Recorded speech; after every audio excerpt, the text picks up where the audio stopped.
आजादी के 72वें पावन अवसर पर मैं आप सभी को ढेर सारी शुभकामनाएं देती हूँ।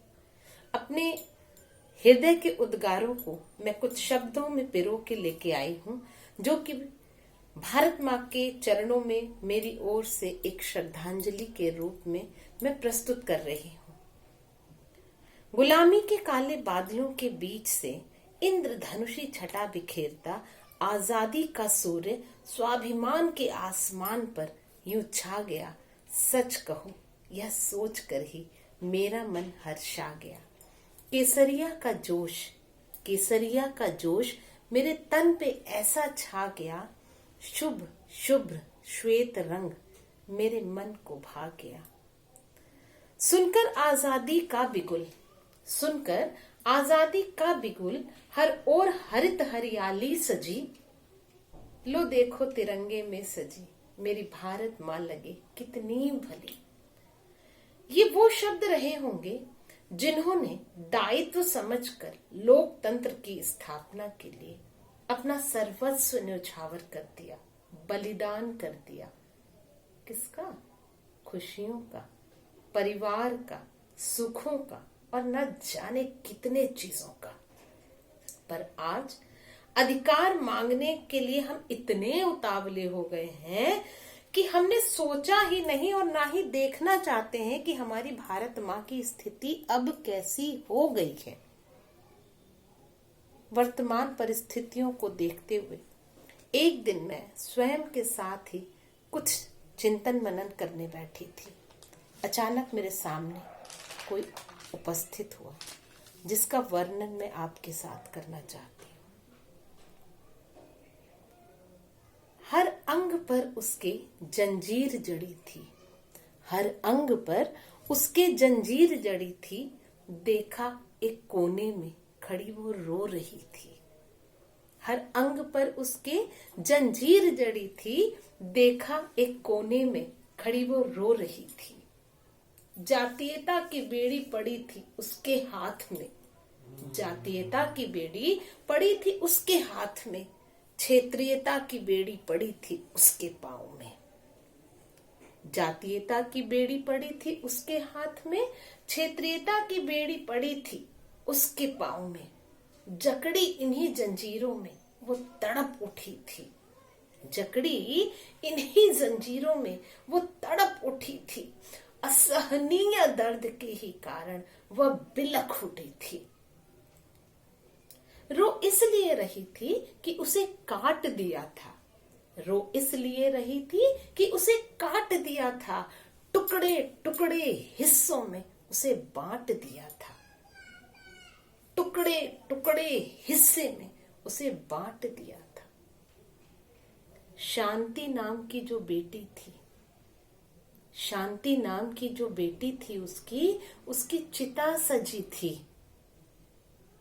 अहिंसा नाम के बेटे की मौत सामने खड़ी थी।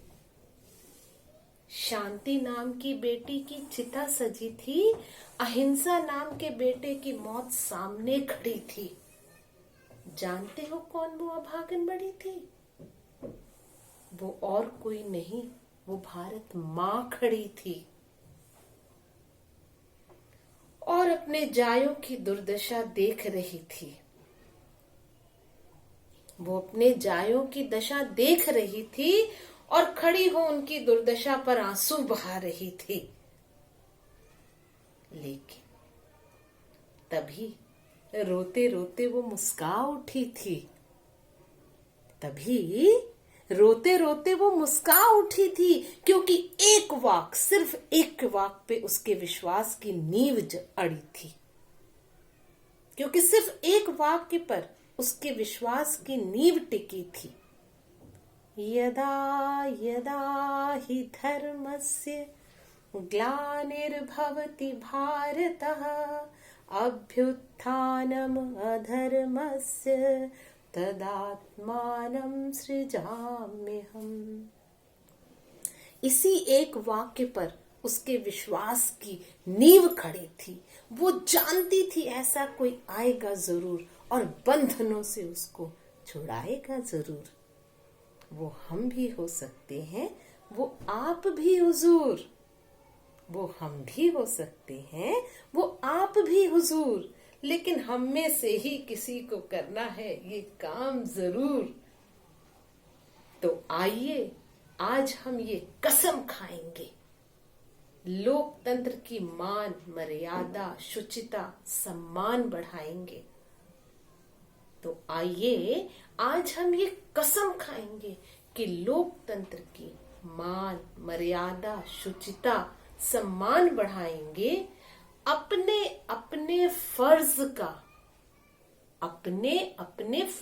का कर्ज चुकाएंगे और अधिकार तब मांगेंगे जब दायित्व निभाएंगे, और अधिकार तब मांगेंगे जब दायित्व निभाएंगे, वरना भारत को बर्बाद होने से हम बचा नहीं पाएंगे। क्योंकि न आएंगे भगत बिस्मिल, न मंगल पांडे आएंगे, न आएंगे भगत बिस्मिल, न मंगल पांडे आएंगे। लगाए घात बैठे जो गिद्ध वो नोच खाएंगे। यहाँ गिद्धों से मेरा क्या तात्पर्य है, मुझे पूरा विश्वास है कि आपको समझ आ गया होगा। तो न आएंगे भगत बिस्मिल, न मंगल पांडे आएंगे, लगाए घात बैठे जो गिद्ध वो नोच खाएंगे। और ये बात हम सबको पता है कि अंधेरी रात के आगे सुबह की किरणें आती है, अंधेरी रात के आगे सुबह की किरणें आती है।